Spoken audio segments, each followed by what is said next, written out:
এখনো অবধি আপনি মরিচ থেকে কটন, বিদ্যুৎ, তেল আমাদের কাছ থেকে পাচ্ছেন।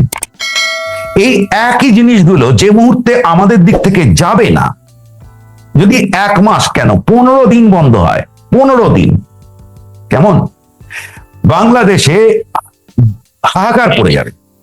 আমরা জানি না আগামীকাল সেটার কিভাবে রিয়াক্ট হবে, but it unless Tarique takes a complete U turn, but even if he takes a U turn, whether that would be bring much কি হবে আমরা জানি না। কিন্তু যেমন ধরুন ইউনুসের ক্ষেত্রে, ইউনুস যখন মানে দরজার সামনে প্রায় ঘাঁটি গেড়ে বসে দেখা করলো, তো তারপরে বিরাট কিছু বদলালো না। কিন্তু তারিকের ক্ষেত্রে সেটা আমি, তারিক রহমান সরকারের ক্ষেত্রে আমি জানি না সেটা কি হবে না হবে, কিন্তু এইটুকু বলা যায় that unless there is a massive U turn বাংলাদেশের দিক থেকে, তাহলেই গন্ডগোল বাড়বে। এবং যদি কোনো ধরনের প্রভোকেশনের মধ্যে আট ঢোকে, যেমন আজকেও কোনো একটা খবরের কাগজে পড়লাম যে ইন্ডিয়ান কিছু প্রজেক্টস, সেগুলোকে বাতিল করার জন্য আপনাদের যে কি নৌ এবং নৌ পরিবহন বোধহয় একটা ডিপার্টমেন্ট আছে, তো তারা বলেছে তার মধ্যে আশুগঞ্জ টার্মিনাল ইত্যাদি আছে। বাংলাদেশের প্রধানমন্ত্রী তারেক রহমানের ভারত সফর শেষ মুহূর্তে এটা বাতিল হয়ে গেছে, এবং সদ্য পদোন্নতি পাওয়া পররাষ্ট্র প্রতিমন্ত্রী হুমায়ুন কবির উনি একটা ইঙ্গিত দিয়েছেন, যার মোটামুটি মোটা দাগে অর্থ দাঁড়ায় যে ভারত শেখ হাসিনাকে যদি ফেরত না চায় তাহলে এই সফরটা হয়তো হচ্ছে না। তো এই বাতিল হওয়া সফর সম্পর্কে আপনার মূল্যবান মন্তব্য যদি দিতেন। যে কোনো সম্পর্কে অনেকগুলো লেয়ার থাকে এবং প্রত্যেকটা সম্পর্ক অনেকগুলো ভার্টিক্যালে চলতে থাকে। তো যখন সফর বলতে এই এক্ষেত্রে পরিষ্কারভাবে ভারতের প্রধানমন্ত্রী তাকে আমন্ত্রণ জানিয়েছিলেন, এবং সেটা ওনার ইলেকশন জেতার মানে ঘোষণা হওয়ার আগেই, যতদূর আমার মনে পড়ছে, বা ওরকম সময়, এবং তার আগের থেকেই তাকে রেড কার্পেট ওয়েলকাম দেওয়া হয়েছে। সুতরাং এটা সফর বাতিল নয়, এটা হচ্ছে সরাসরি প্রধানমন্ত্রী, ভারতের প্রধানমন্ত্রী নরেন্দ্র মোদীকে বা ভারতকে মুখের ওপর না বলে দেওয়া। না বলার কারণ হিসেবে যেটাকে ব্যবহার করা হচ্ছে, অর্থাৎ হাসিনা, সেটা একটা অত্যন্ত ছেদ যুক্তি। তার কারণ হাসিনা নিজে বলেছেন যে তিনি ফেরত যাবেন। সুতরাং এবার ঘটনাটা দাঁড়াচ্ছে যে বাংলাদেশ বলবে যে তুমি ডিসেম্বরে কেন, তুমি এখনই এসো, তোমার গায়ে কেউ হাত তুলবে না, আমরা এই ইত্যাদি ইত্যাদি। সেটা হয়নি, উল্টে এক নানান রকমের যুক্তি। এবার যদি হাসিনাকে ফেরত না দেওয়া অব্দি না যাওয়া হয়, ধরা যাক, প্রথম কথা ফেরত কেন দেওয়া হবে? রাজনৈতিক কারণ নেই, আর আইনগত কারণ নেই।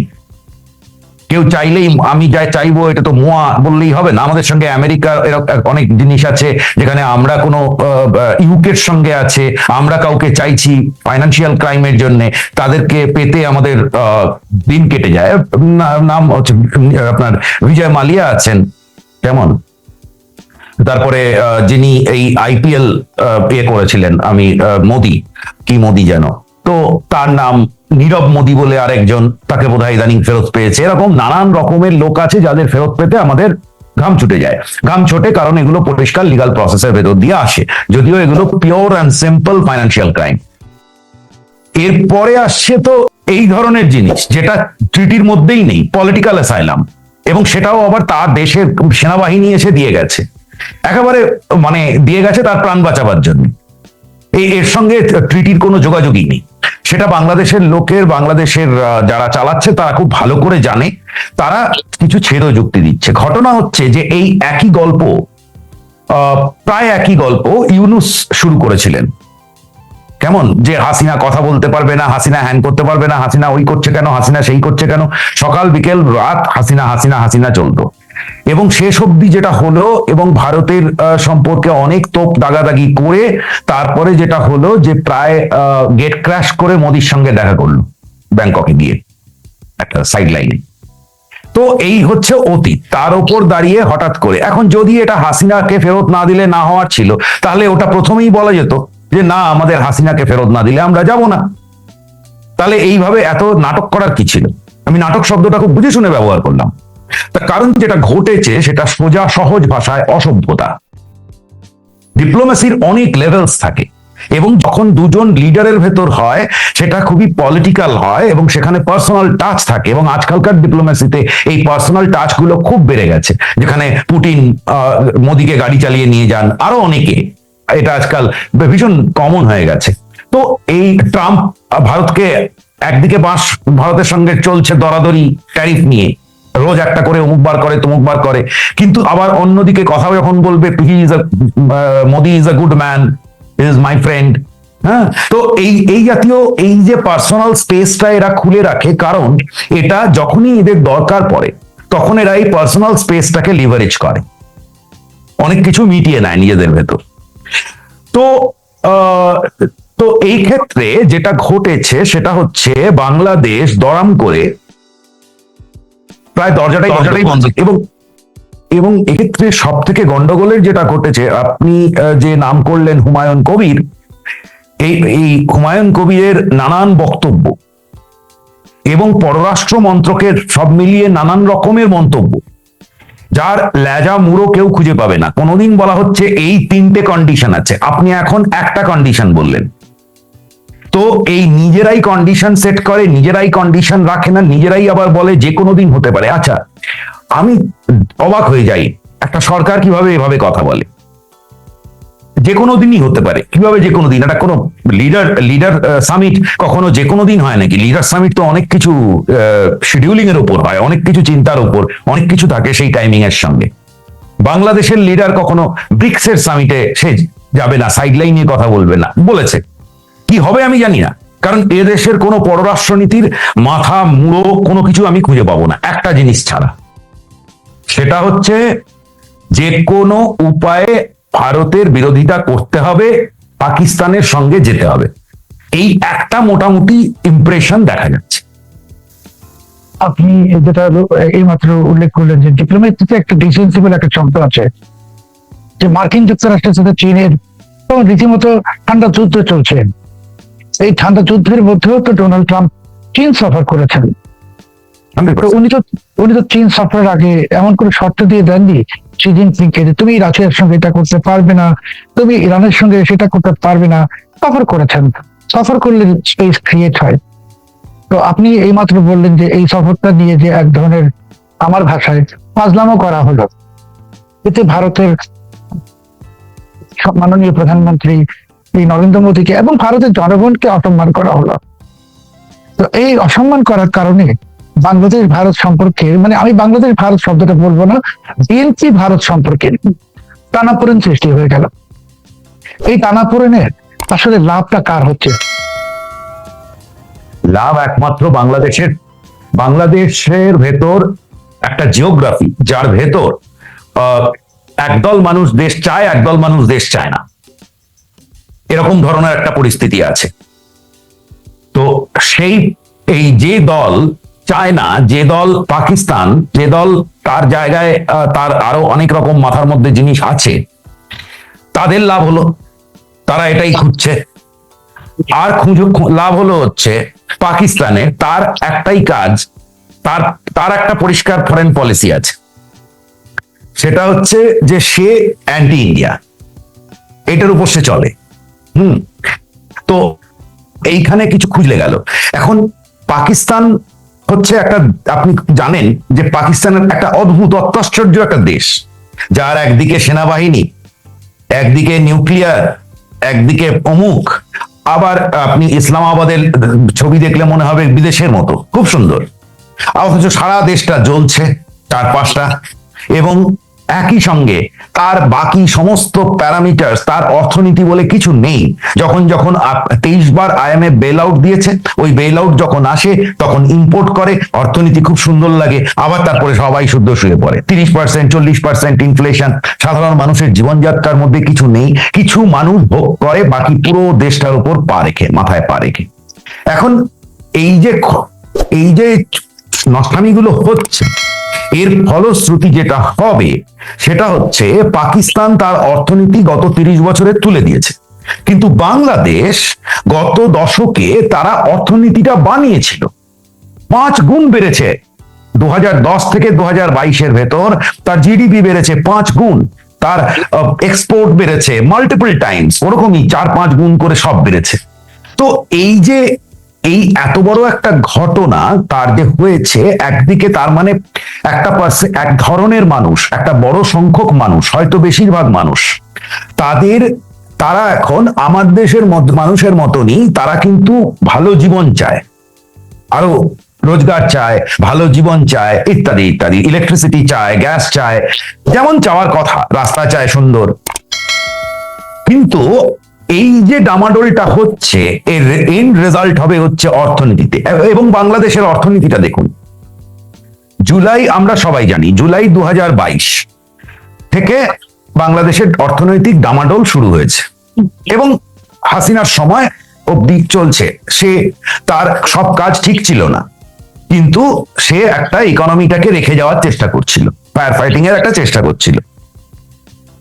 তার পরের 1.5 বছর মোটামুটি দায়িত্ব নিয়ে, যখন ইকোনমিক স্টেবিলাইজেশন করার কথা, তখন দায়িত্ব নিয়ে অর্থনীতিটাকে বম্প করা হলো। আপনি ধরে ধরে ইন্ডাস্ট্রিয়ালিস্টের বউ বাচ্চা সমেত জেলে পাঠিয়ে দিয়েছেন। গাজী নিজে এবং তার স্ত্রী, 70 বছর 80 বছরের লোক, তাদেরকে বলছেন লোক খুন করেছে, কাকে বন্দুক দিয়ে গুলি করেছে, অমুক করেছে। আপনার সঙ্গে তার একটা করাপশনের ইস্যু খুঁজে বার করলেন আপনি চুপ করে দেখেছেন এগুলো আপনার সৃষ্টি করা মব, যেটা গিয়ে জ্বালিয়ে দিয়েছে একটা ফ্যাক্টরি, আপনাদের দেশের সব থেকে বড় টায়ার ফ্যাক্টরি আপনারা জ্বালিয়েছেন। তো এই আশ্চর্য সব ঘটনা ঘটিয়ে একে বন্ধ করে দাও, ওকে জেলে পুরে দাও, তাকে এই করে দাও, করে দিয়ে যেটা হয়েছে, অর্থনীতিটাকে দায়িত্ব নিয়ে শেষ করে দেওয়া হয়েছে। তারপরে যারা দায়িত্ব নিয়েছে তারা লটপট খাচ্ছে।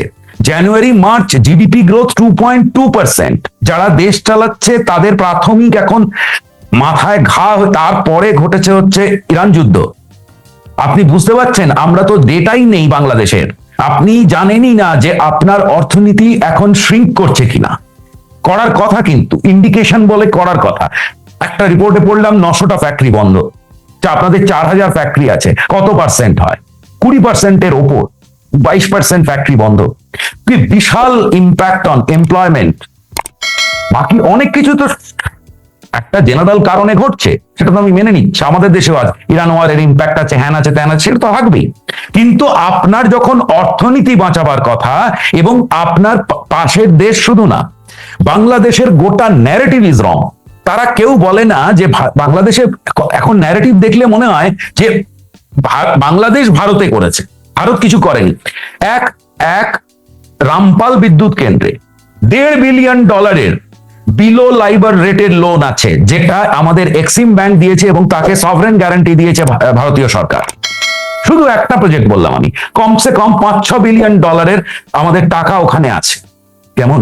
তাছাড়া একটা জিনিসে, মানে একটার পর একটা জিনিস আছে, যেখানে আপনি কোভিডের সময় বাংলাদেশের অর্থনীতিটা বেঁচে গিয়েছিল, তখন চারিদিকে যাতায়াত বন্ধ, পুরো ভারত থেকে কটন গেল এবং এই অ্যাক্সেসরিজ গুলো গেল, যাতে আপনার আরএনজিটা চললো কোভিডের সময়। এবং আপনি জানেন সেই সময় আমাদের এই একটা ট্রান্সশিপমেন্ট চালু করা হয়েছিল, যেটা তারপরে ইউনুসের সময় বন্ধ করলো। সুতরাং আপনি যেই না কোভিড কেটে গেছে, আপনি আবার ভুলে গেলেন যে আপনার প্রতিবেশীটাকে দরকার। আপনার লঙ্কার দাম বেড়ে গেলে আপনার তখন মনে পড়ে ভারত থেকে আনা দরকার, আর তার উত্তরে বলে দেন এটা তো আমরা টাকা দিয়ে নিচ্ছি। তা টাকা দিয়ে তো সবাই গ্যাস, আমরাও তো গ্যাস নিতাম মিডল ইস্ট থেকে, পাচ্ছি না তো আরো বেশি টাকা দিয়ে অন্যান্য জায়গা থেকে আনতে হচ্ছে কেন? সুতরাং আমাদের কোথাও তো একটা দেশ যদি এভাবে চলে, তাহলে পরিষ্কার বোঝাই যাচ্ছে যে সে একটা অর্থনৈতিক সুইসাইডের দিকে এগোচ্ছে, এবং তার অর্থনীতি ঠিক পাকিস্তানের অর্থনীতি হচ্ছে। সুতরাং যারা পাকিস্তান করতে চায় তারা আনন্দে লাফাচ্ছে, বাকি যারা মানুষ আছেন তারা কি করবেন? তারা আপনাদের মতো লোকেরা বলছেন কিছু কথা। আপনি যেটা বললেন যে এই যে সফরটা বাতিল হলো, এটার ফলে লাভবান হলো যারা বাংলাদেশে পাকিস্তানপন্থী, বা যারা বাংলাদেশকে পাকিস্তান বানাতে চায়। এবং আপনি এর পাশে আপনি একটা খুব গুরুত্বপূর্ণ কথা বলেছেন যে বর্তমানে গোটা বিশ্ব অর্থনীতিকে সর্বোচ্চ প্রায়োরিটিতে গুরুত্ব দেয়। পাকিস্তান, পাকিস্তানে আপনি IMF বেল বলুন আর যত কিছুই বলুন, বা সৌদি আরব থেকে টাকা দিচ্ছে, এই টাকায় সে দেশের মানুষের কোনো কিছু লাভ হচ্ছে না। এটা মিলিটারি ইন্ডাস্ট্রিয়াল কমপ্লেক্স, তারা সহজ ভাষায় বললে সেনা অফিসাররা ভাগাভাগি করে নেয়, যার কারণে আজকে পাকিস্তানের 23 কোটি জনগোষ্ঠীর মধ্যে পাকিস্তানের ডন পত্রিকার রিপোর্ট বলতে যে 4 কোটি, প্রায় 4 কোটি লোক ভিক্ষুক, প্রতি 6 জনে একজন পাকিস্তানের ভিখারি ভিক্ষাবৃত্তি করে জীবন চালায়, যেটা বাংলাদেশে কল্পনাই করা যায় না। এই অবস্থায় আজকে আমরা ভারতের সঙ্গে সম্পর্ক চাই না, আমরা পাকিস্তানের সাথে সম্পর্ক চাই, মানে আমরা পাকিস্তানের মতো একটি সন্ত্রাসী রাষ্ট্র হতে চাই, আমরা পাকিস্তানের মতো একটি ভিখারি রাষ্ট্র হতে চাই। এই যারা চাইছে তাদেরকে আমি যদি বলি আমার ভাষায়, যেহেতু আমি বাংলাদেশের নাগরিক, যে তারা তো তাহলে আমার রাজনীতিবিদের কাজ করছেন না, তাদের ভূমিকাটা গণশত্রুর। এই গণশত্রুর ভূমিকাটা ইউনুস করেছে এবং এটারই ধারাবাহিকতা এখন চলছে। এই পরিস্থিতিতে ভারত তো আমাদের একটি অপরিহার্য, মানে ইনএভিটেবল নেইবার, আবার বাংলাদেশও ভারতের ইনএভিটেবল নেইবার। তো এই যে রাজনৈতিক আমি খুব যদি একটু সস্তা ভাষায় বলি কামড়া কামড়ি চলছে, এই কামড়া কামড়িতে আপনি যেটা বললেন যে 2022 সালে আমাদের অর্থনীতিতে একটি চ্যালেঞ্জে পড়লো কোভিডের কারণে, ইউক্রেন যুদ্ধের কারণে, অনেক কারণে।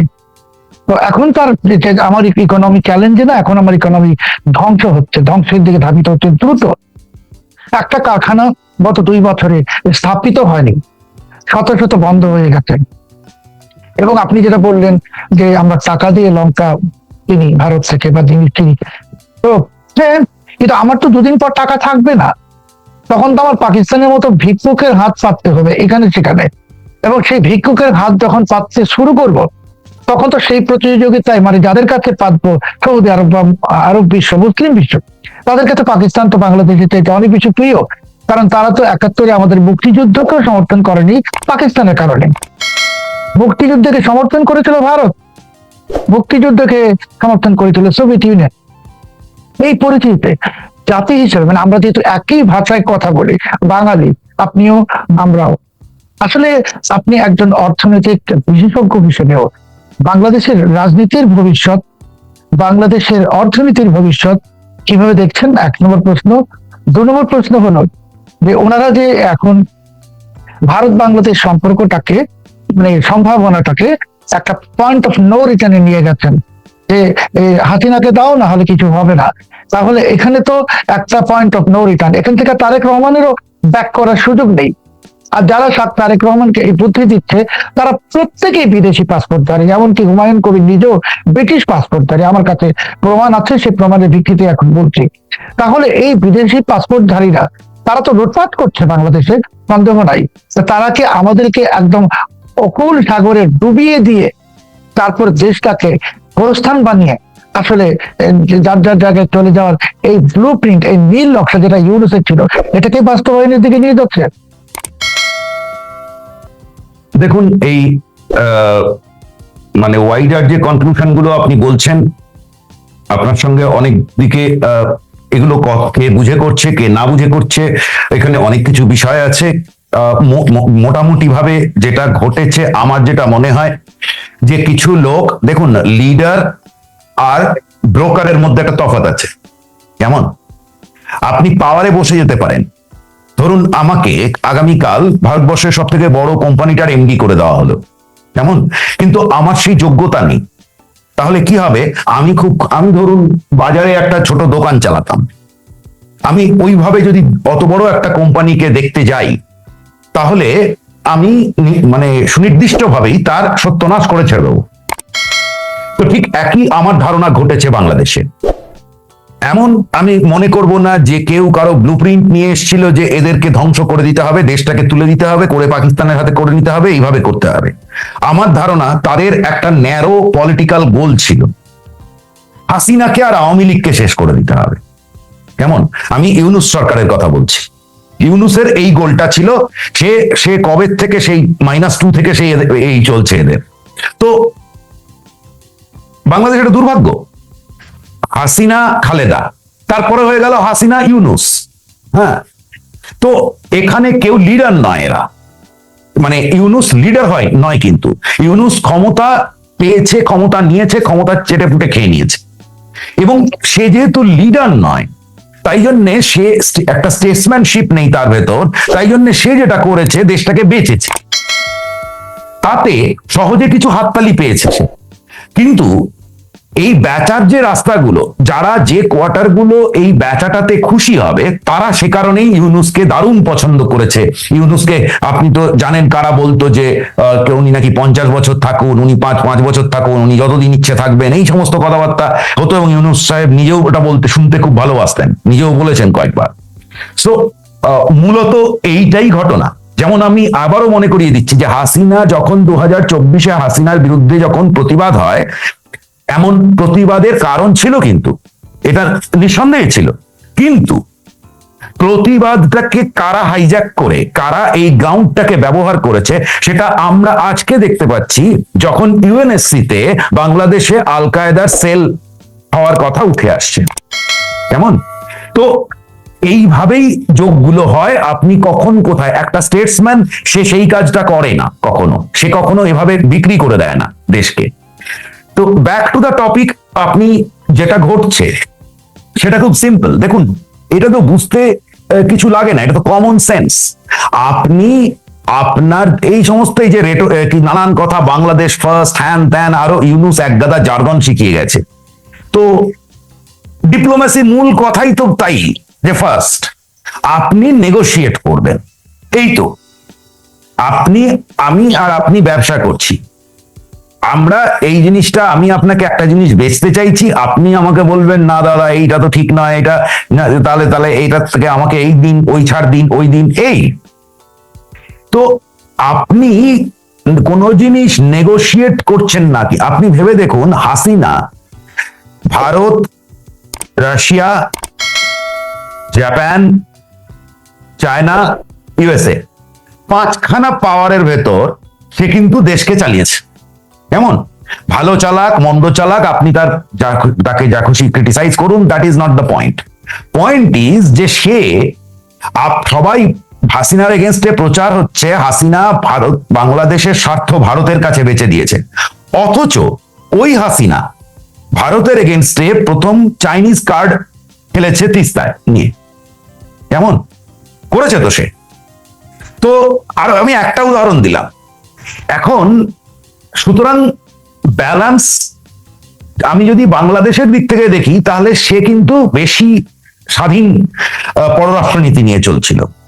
যেটা করা হলো সেটা হচ্ছে দুম করে বেচে দেওয়া হয়েছে, এবং বেচতে গিয়ে যেহেতু আগে মাথায় ঠিক করে ফেলা হয়েছে এর সঙ্গে যাব না, ফলত আপনার যে অপরচুনিটি কস্ট, সেটা তো আপনাকে বিয়ার করতে হবে। এখনো অবধি আপনি মরিচ থেকে কটন, বিদ্যুৎ, তেল আমাদের কাছ থেকে পাচ্ছেন।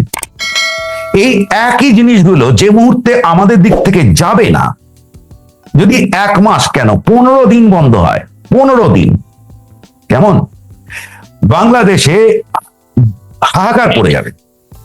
তার কারণ প্রত্যেকটা স্ট্র্যাটেজিক ম্যাটেরিয়াল, আপনি অন্য জায়গায় যেতে পারবেন না, যেতে পারবেন অনেক খরচ বেড়ে যাবে আপনার। আপনি জাহাজে করে নিয়ে আসুন না তুলো, সারা পৃথিবী থেকে নিয়ে আসুন, আপনার খরচ বেড়ে যাবে। তো সুতরাং আপনি যেটা করেছেন, প্রথমেই আপনার ডিপ্লোম্যাটিক অপরচুনিটিটাকে ক্লোজ করে দিয়েছেন অ্যান্টি ইন্ডিয়া করে।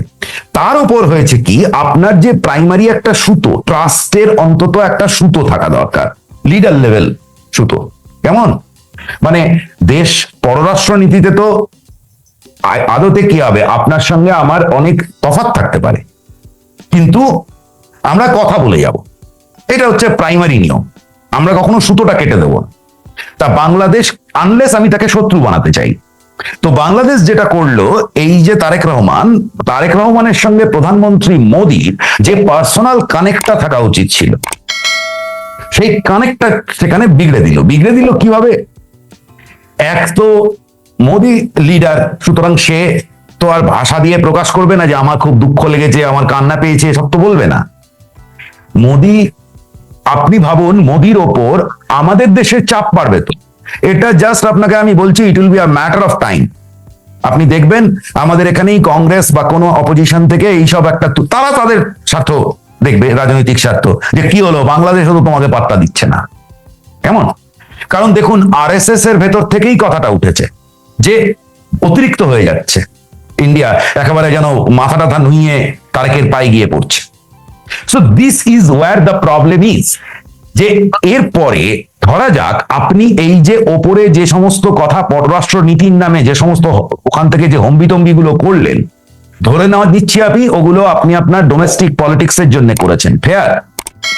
কিন্তু ডোমেস্টিক পলিটিক্স কে পররাষ্ট্রনীতির প্রেস রিলিজে আর অমুকের মধ্যে স্টেটমেন্টে নিয়ে এলে পরে যে ঘটনাটা ঘটবে, আপনি যদি এত কথা না বলতেন, চুপ করে থাকতেন, অন্তত আসেননি চুপ করে থাকতেন, একটা ডিপ্লোম্যাটিক মেসেজ দিতেন, তারপরে আমাদের এখানে কেউ আলোচনা হতো যে এই জন্য হয়নি, তাহলে অনেক কিন্তু আমি বলবো যে পারপাসটা ওরা বলছে সেই অন্তত স্টেটের যেটা বলছে সেটাও অনেক বেশি সার্ভড হতো। কিন্তু এতে যেটা হলো সেটা হচ্ছে যে মোদিরও কিন্তু আর আগের অপরচুনিটি মোদিও পাবে না। মোদি যখন এখন যদি এদেরকে বেশি তোল্লাই দিতে যায়, আপনি দেখবেন দেশে কি পরিমাণ ক্রিটিসিজম হবে।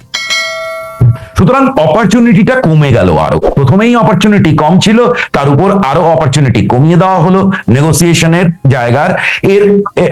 এটা এখন আমাদের তো সর্বক্ষণই গ্রেডেড রেসপন্স, গ্রেডেড তো এই গ্রেডেডে আমরা জানি না আগামীকাল সেটার কিভাবে রিয়াক্ট হবে, but it unless Tarique takes a complete U turn, but even if he takes a U turn, whether that would be bring much কি হবে আমরা জানি না। কিন্তু যেমন ধরুন ইউনুসের ক্ষেত্রে, ইউনুস যখন মানে দরজার সামনে প্রায় ঘাঁটি গেড়ে বসে দেখা করলো, তো তারপরে বিরাট কিছু বদলালো না আর। কিন্তু তারিকের ক্ষেত্রে সেটা তারিক রহমান সরকারের ক্ষেত্রে আমি জানি না সেটা কি হবে না হবে, কিন্তু এইটুকু বলা যায় that unless there is a massive U turn বাংলাদেশের দিক থেকে, তাহলেই গন্ডগোল বাড়বে। এবং যদি কোনো ধরনের প্রভোকেশনের মধ্যে ঢোকে, যেমন আজকেও কোনো একটা খবরের কাগজে পড়লাম যে ইন্ডিয়ান কিছু প্রজেক্টস সেগুলোকে বাতিল করার জন্য আপনাদের যে কি নৌ এবং নৌ পরিবহন বোধহয় একটা ডিপার্টমেন্ট আছে, তো তারা বলেছে তার মধ্যে আশুগঞ্জ টার্মিনাল ইত্যাদি আছে। সো এই ধরনের প্রভোকেশন যত এগোবে, যত বাড়বে, যদি আর এরপরে যদি আর প্রভোকেশন হয়, তাহলে সমস্যার দিকে এগোবে গোটা জিনিসটা। তার মানে আমি আপনার এর সাথে এই কথোপকথনে যেটা বুঝতে পারছি যে বাংলাদেশ ভারত সম্পর্কের মধ্যে একটি সত্যিকার অর্থে একটা সংকট তৈরি হয়ে গেল, এবং এখন আর হয়তো আমরা দিল্লির পক্ষ থেকে যে আন্তরিকতা যেটা দেখেছি গত কয়েকদিন ধরে, সেটা হয়তো নাও দেখতে পারি। আপনি আপনার মূল্যবান সময় দিয়েছেন আমাদেরকে, সেজন্য আপনাকে আন্তরিক কৃতজ্ঞতা প্রকাশ করছি, এবং আমি আশা করছি যে ভবিষ্যতে আপনি আপনার মূল্যবান সময় আমাদেরকে আবারও দিবেন।